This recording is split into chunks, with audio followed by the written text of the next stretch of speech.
A lethal sacrifice was supposed to be his salvation.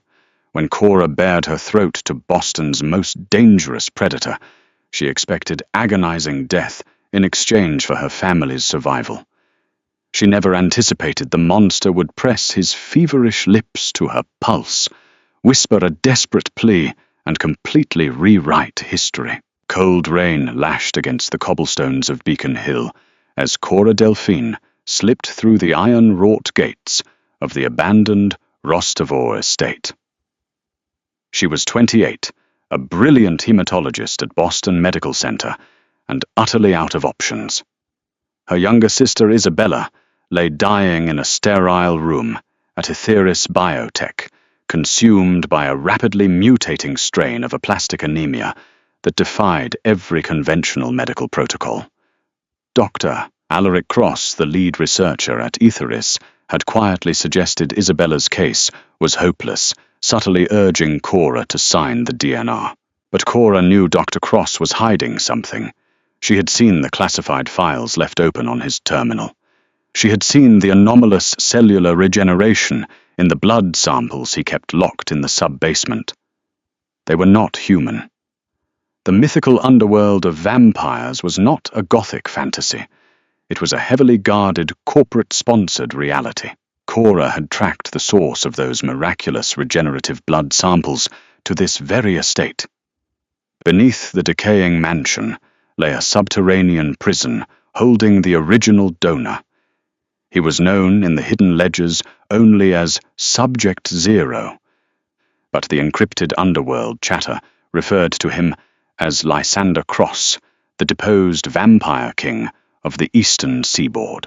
Betrayed by his own lieutenant, Victor Draconis, Lysander had been entombed and starved for 6 months, his immortal blood slowly siphoned to fuel Etheris Biotech's black market pharmaceuticals. Cora needed his venom. Pure, unadulterated, immortal venom was the only catalyst capable of rewriting her sister's failing bone marrow. And to get it, she was willing to pay the ultimate price. The heavy steel door of the bunker groaned as Cora entered the security code she had stolen from Cross's office. The air inside dropped 20 degrees, smelling intensely of ozone-rusted iron and ancient dust. Emergency bioluminescent lights flickered, casting eerie green shadows against the reinforced titanium walls. At the center of the cavernous room hung a cage made of tempered silver alloy. Inside knelt a nightmare. Lysander Cross was a portrait of lethal starvation. His clothes were shredded, clinging to a lean, heavily corded frame that had been pushed to the absolute brink of destruction. Ash-blonde hair hung in matted waves over a face that was devastatingly angular and pale as alabaster. Heavy chains bound his wrists to the floor, but it was the feral glowing violet of his eyes that made Cora's heart hammer against her ribs. He looked up, sensing her presence, before she even took a step. A low, guttural hiss reverberated through the chamber, rattling the glass of the observation deck above. "I am not here to hurt you," Cora said, her voice remarkably steady, despite the tremor in her hands. Lysander let out a harsh, rasping laugh that sounded like dry leaves scraping against stone. "You are human," he murmured, his voice a dark velvet baritone, completely at odds with his beastly appearance. "You carry the scent of clinical antiseptic, cheap coffee, and fear. You are either Cross's new plaything, or you are remarkably foolish." "I know who you are, Lysander," Cora countered, stepping closer to the bars. She unzipped her damp jacket, letting it fall to the floor. "And I know what Victor Draconis did to you. He took your throne, locked you in the dark, and uses your blood to fund Etheris Biotech. You are starving. You haven't fed on a living human in half a year." Lysander lunged. The chains pulled taut with a deafening metallic shriek, stopping him mere inches from the bars. His fangs were fully extended, gleaming like polished ivory. The sheer kinetic force of his movement pushed a wave of cold air over Cora, but she forced herself not to flinch. "My blood is anomalous," Cora stated, holding her ground. I am a carrier of the Art Null variant, the golden blood, but mine possesses a unique hemoglobin density. Dr. Cross's notes theorize it acts as a hyperstimulant for your kind. It can break the silver toxicity binding your cells. It can give you your strength back. Lysander's violet eyes dilated, locking onto her throat. The heavy pulse of her carotid artery beat frantically against her skin. He was breathing heavily, his chest heaving, as the predatory instinct warred with his fractured mind. And what does the human want in exchange for this miraculous meal? He rasped, his gaze dropping to her collarbone. My sister is dying, Cora said, her voice finally breaking, revealing the ocean of grief beneath her stoic facade. She needs the regenerative properties of a pure vampire's venom, not the diluted pharmaceutical trash Cross makes. The real thing. I will open this cage. I will offer you my neck. You can drink as much as you need to break those chains. All I ask is that before I die, you bite your own wrist and let the venom drip into this vial. She pulled a glass centrifuge tube from her pocket. Silence descended upon the bunker, heavy and suffocating. Lysander stared at the fragile human woman standing before him. She was offering her life, a complete, agonizing sacrifice for someone else. It was an act of selfless devotion his kind had long abandoned. Open the door, Lysander commanded softly. Cora didn't hesitate. She walked to the electronic keypad, swiped the decrypted keycard, and pulled the heavy lever. The silver cage door swung open with a dreadful creak. She stepped inside. The apex predator was on his feet in an instant, towering over her. He moved with a terrifying grace, closing the distance until his chest brushed against her shoulder. Cora closed her eyes, tilting her head to the side, sweeping her dark hair over her opposite shoulder. She exposed the delicate pale skin of her neck, bearing the frantic, fluttering pulse that promised him life, power, and vengeance. She waited for the piercing agony. She waited for the cold bite of death. Instead, she felt the ghost of a touch. Lysander's cold, calloused fingers gently brushed against her jawline. He leaned in his breath, a freezing caress against her skin. But teeth did not break her flesh. Lysander pressed his soft, feverishly cold lips directly over her erratic pulse. He kissed the beating artery, a gesture so tender, so deeply intimate, it sent a violent shockwave down Cora's spine. I am starving, Cora, he whispered against her skin, his voice trembling with the sheer force of his restraint. But I am not a butcher of the innocent. Cora opened her eyes, breathless and entirely disoriented. Lysander had stepped back, his chest rising and falling rapidly as he fought the monstrous hunger tearing at his insides. He squeezed his eyes shut, his hands clenching into fists so tight his knuckles bled. What are you doing? Cora gasped, clutching her chest. Take it. If you don't feed, you won't have the strength to break the titanium links holding your chains to the floor. If I drink from the vein in my current state, I will drain you dry before I realize what I have done. Lysander growled, his violet eyes snapping open. The feral hunger in them had been tempered by a blinding, ancient resolve. I have lived for 6 centuries, Miss Delphine. I have seen empires crumble and oceans swallow cities. I will not regain my throne on the corpse of a woman who offered herself for love. He took a sharp breath, staring at the centrifuge tube in her hand. But you are correct about your blood. I can smell it. It hums like electricity. A single drop of that R0 variant will act like adrenaline to my system. I don't need to kill you. I just need a taste. Cora stared at him, fundamentally, rethinking everything she knew about the monsters of the underworld. She reached into her pocket, withdrew a sterilized surgical scalpel, and drew a shallow, precise line across her own palm.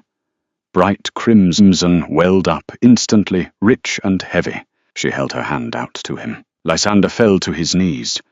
He took her hand with a reverence that made Cora's breath hitch.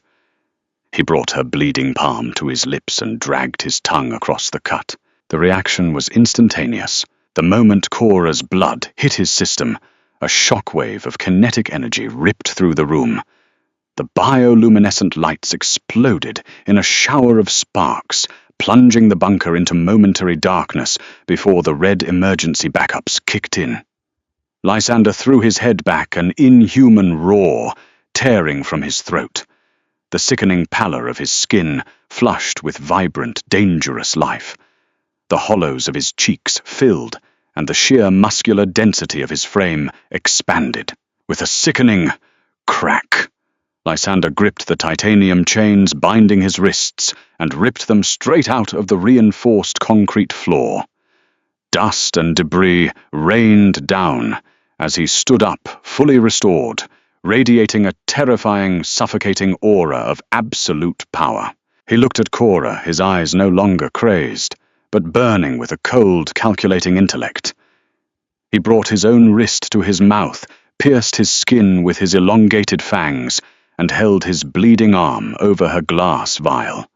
Thick, iridescent venom, the purest essence of immortal life, flowed into the tube. "Take it," Lysander commanded, his voice echoing with regal authority. "Save your sister." Before Cora could secure the cap, the heavy steel door of the bunker blew inward with a deafening explosion. Smoke billowed into the chamber, accompanied by the chaotic shouts of heavily armed mercenaries. "Target is loose, I repeat. Subject 0 is loose." A dozen men flooded the room, armed with high-frequency UV rifles and silver nitrate rounds.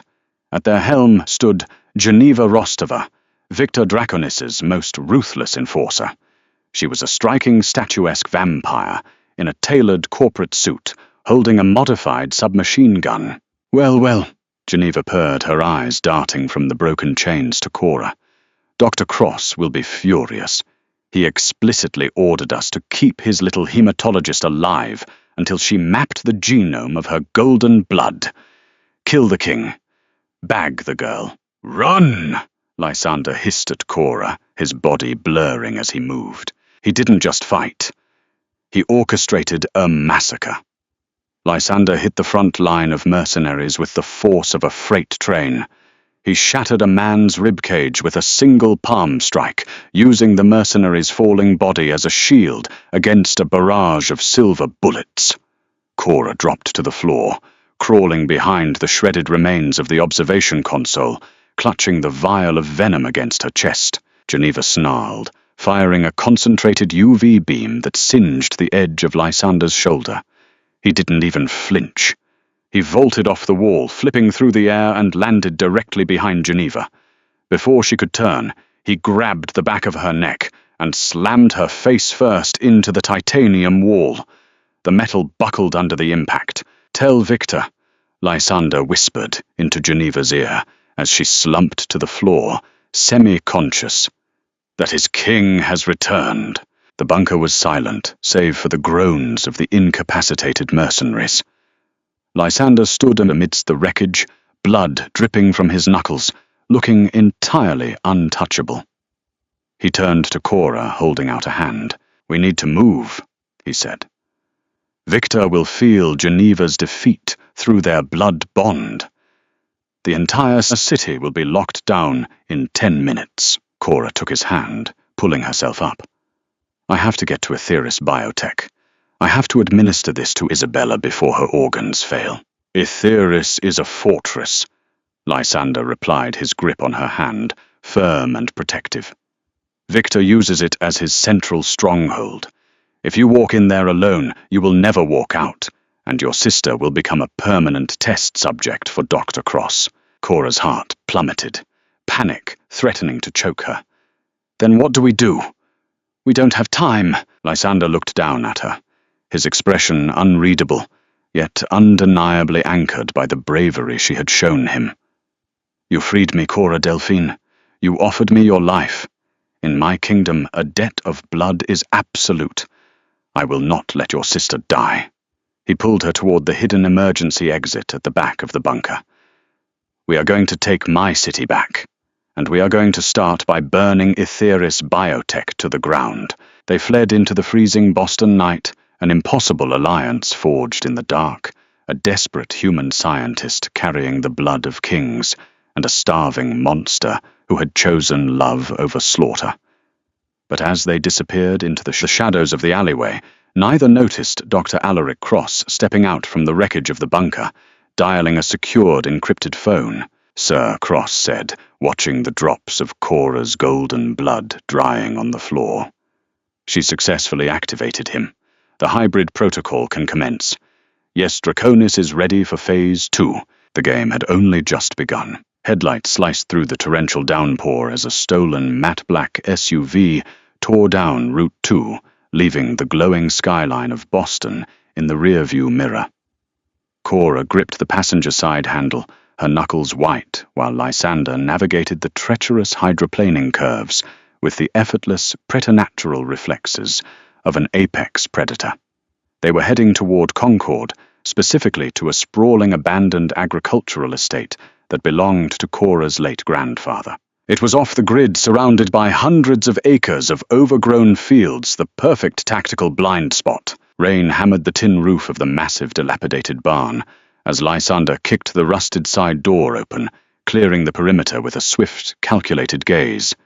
The air inside smelled of damp hay, oxidized iron, and ancient motor oil. Dominating the center of the structure sat a behemoth of agricultural history, a beautifully preserved, though currently dormant, 1958 Caterpillar D8 crawler tractor, parked alongside a row of vintage, heavy-duty farming implements.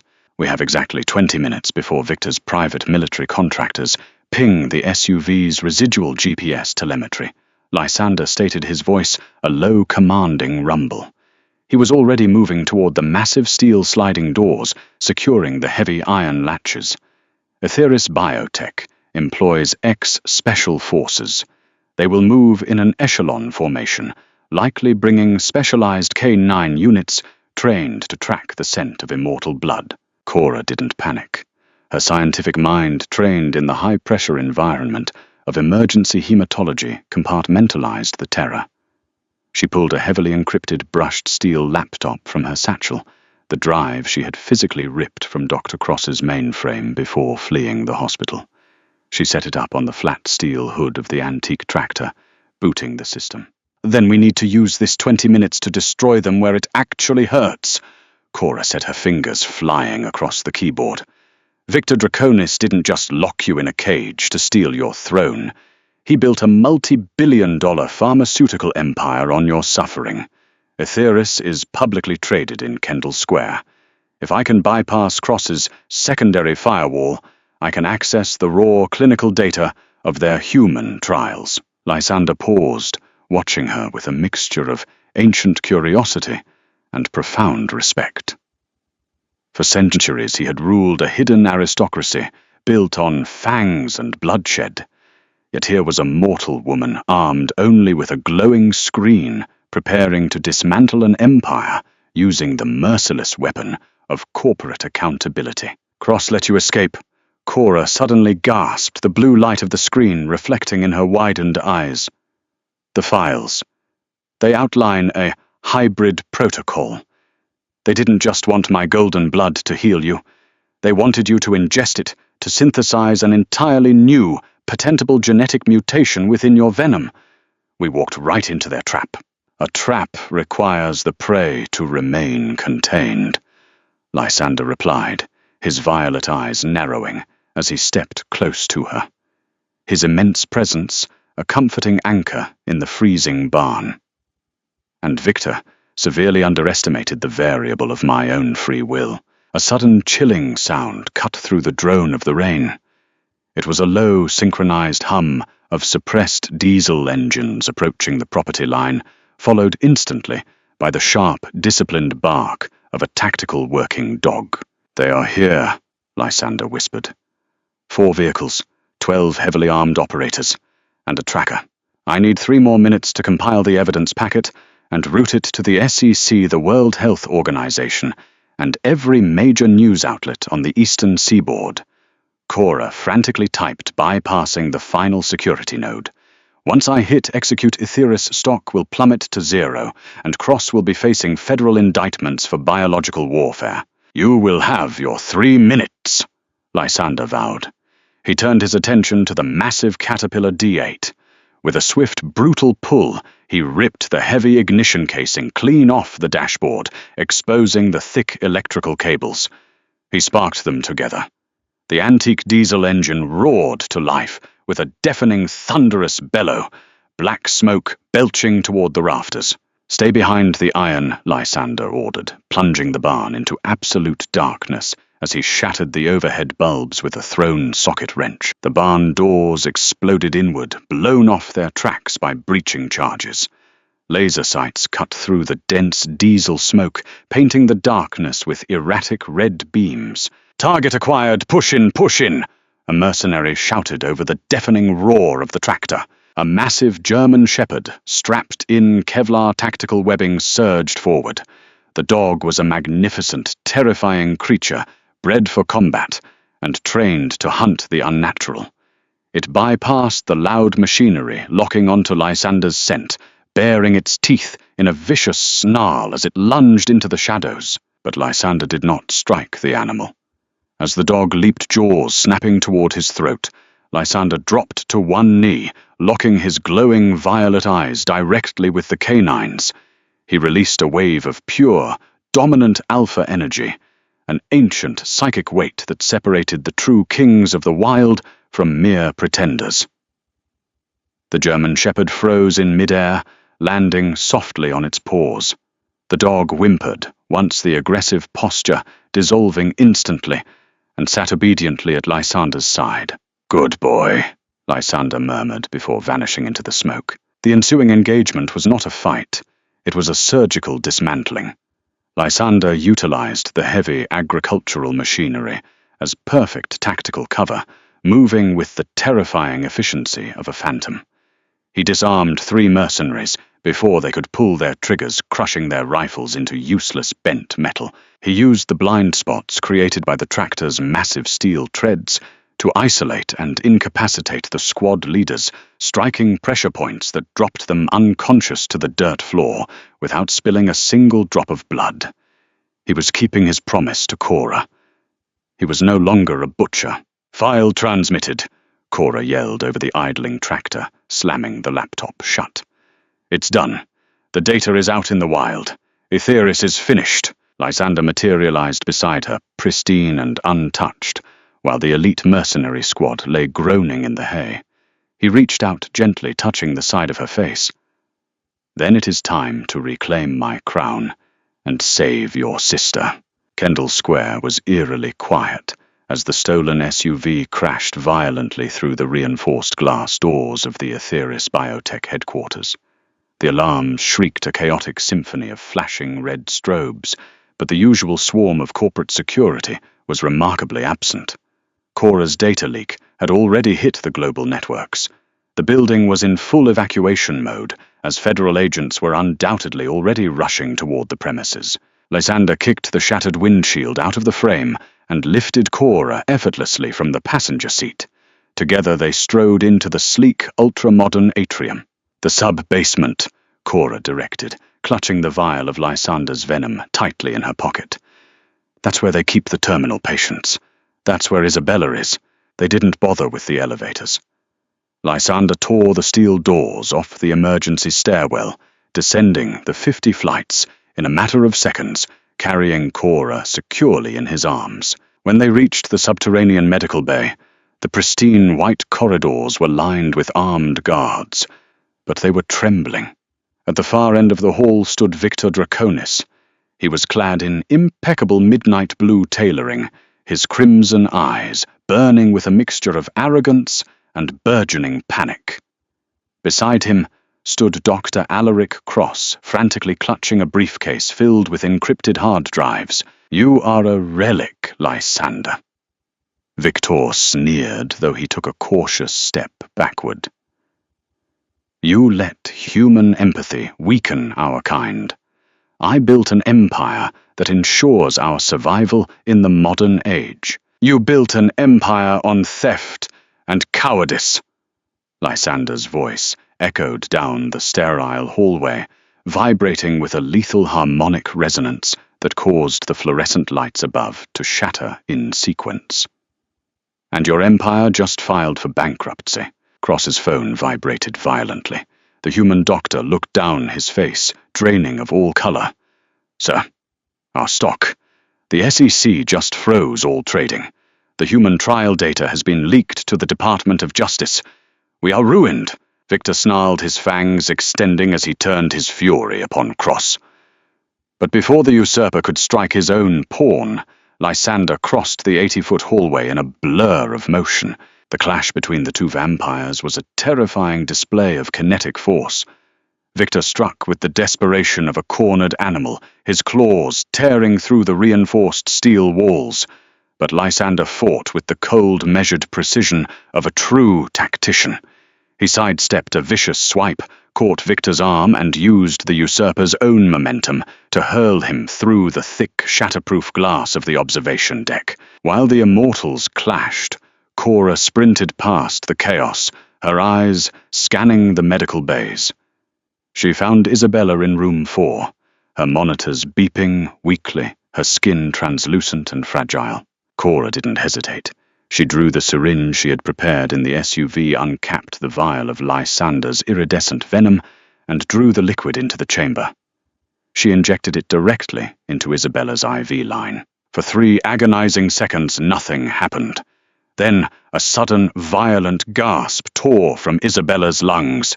The pale grey tinge of her skin vanished, replaced by a fierce, vibrant flush of rushing blood.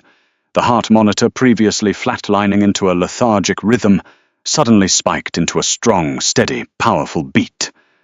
The regenerative properties of the venom were rewriting her failing marrow in real time. Isabella opened her eyes, blinking against the harsh lights, looking at her older sister in pure confusion. Tears streamed down Cora's face as she collapsed into the chair beside the bed, sobbing with profound relief. A heavy, definitive thud echoed from the hallway outside. Cora stepped out to see Victor Draconis pinned to the floor, Lysander's boot pressed firmly against his throat. The usurper was broken, his reign of corporate tyranny completely dismantled. The remaining security guards had wisely dropped their weapons and fled. Dr. Cross sat slumped against the wall in handcuffs, waiting for the approaching sirens of the Boston Police Department to drag him into a cell he would never leave. Lysander looked up, his violet eyes meeting Cora's. The feral monster she had met in the cage was entirely gone, replaced by a king who had finally remembered his nobility. "She is safe?" Lysander asked softly, the absolute authority in his voice softening only for her. "She is perfect." Cora smiled, her heart hammering not with fear, but with something entirely new and wildly dangerous. Lysander stepped away from the defeated traitor, closing the distance between himself and the mortal woman who had saved him. He didn't ask for permission this time. He pulled Cora into his arms, his mouth capturing hers in a kiss that tasted of rain, adrenaline, and eternal promises. She had offered him her neck, but in the end, he had stolen her heart. Thank you so much for watching to the very end. If this story kept you on the edge of your seat, please smash that like button and share it with your fellow dark romance and action fans. Your support helps create more incredible pulse-pounding narratives just like this one. Don't forget to hit subscribe and ring the notification bell so you never miss a new upload. Drop a comment below, telling me what you want to see next. See you in the next video.